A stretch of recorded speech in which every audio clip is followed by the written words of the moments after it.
ریاست ماں کی طرح ہے، یہ سنتے تھے لیکن نہیں۔ میں پچھلے 15 سال سے اپنے بچوں کے جائز حق کے لیے عدالتوں کے چکر لگا رہی ہوں۔ آج سے 15 سال پہلے جس وقت میں نے اپنے بچوں کے جائز حق کے لیے، ان کے خرچے کے لیے عدالت میں کیس کیا، تو مجھے بہت سے لوگوں نے کہا کہ یہ کیس کرنا بے وقوفی ہے، کیونکہ پاکستان کی عدالتوں میں نہ تو آپ کو حق ملتا ہے اور نہ آپ کو ٹائم سے کچھ بھی اچھا رزلٹ نکلے گا، صرف اور صرف خواری ہوگی۔ لیکن میرے ابو، ان کا ایک ہی بات تھی کہ ہم نے قانون کا سہارا لینا ہے، ہمارے پاس اور کوئی رستہ نہیں ہے۔ میں، میری فیملی، میرے ابو، میرے بچے، ہم سب اسی ایک پیج پہ تھے کہ ہاں، ہم نے جو بھی حق لینا ہے وہ قانون کے سہارے سے لینا ہے، اور ہم نے وہی کیا۔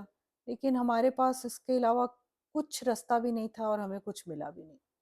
15 سال سے یہ کیس عدالت میں ہے، ہمارا فیصلہ بھی ہو گیا، ہمارے فیصلہ ہمارے حق میں بھی ہو گیا، لیکن اس کا کیا فائدہ جب اس پہ عمل درآمد ہی نہیں ہے۔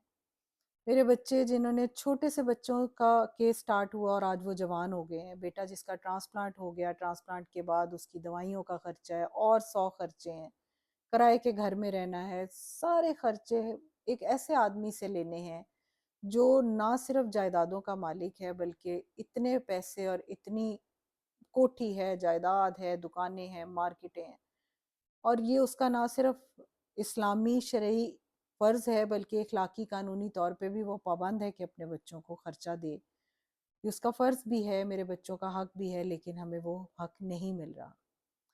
جب ہم نے کیس کیا، ہمارے عدالت نے انٹرم کا 16,000 روپیہ خرچہ لگایا، جبکہ میرے بیٹے کی 1 مہینے کی دوائی 60,000 روپے کی تھی۔ میرا بچہ، چھوٹا سا بچہ، جس وقت میرے ساتھ عدالتوں میں جانا شروع ہوا، آج وہ جوان ہو گیا۔ سالوں گزر گئے، زندگیاں گزر گئی ہیں، اور عدالت سے فیصلہ جو ہے وہ عمل درآمد نہیں ہو پا رہا۔ وہ لوگ جو ان عدالتوں میں آ کر اپنا حق لینا چاہتے ہیں، وہ پہلے ہی ڈر جاتے ہیں، کیونکہ ان کا ڈرنا جائز ہے کہ پاکستان میں عمل درآمد نہیں ہے۔